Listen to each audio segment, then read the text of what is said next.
This is an update on my progress making portals that look good in Unreal Engine.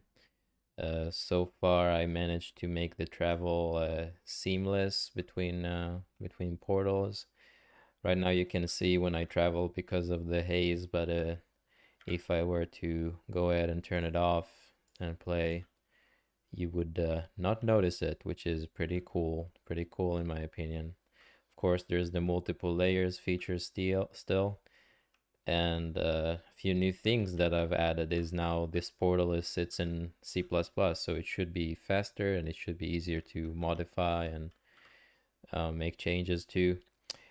Uh, should be more modular as well. And also you can just kind of wait for the portal to swallow you now. So if the portal moves on you, you could still potentially teleport through it. And yeah, that's it basically. There are a few fixes to still make. I think the clip plane is not set up correctly 100%. I'm not sure why, but I'll figure this out. Anyways, thank you guys for watching, and I'll see you guys in the next update.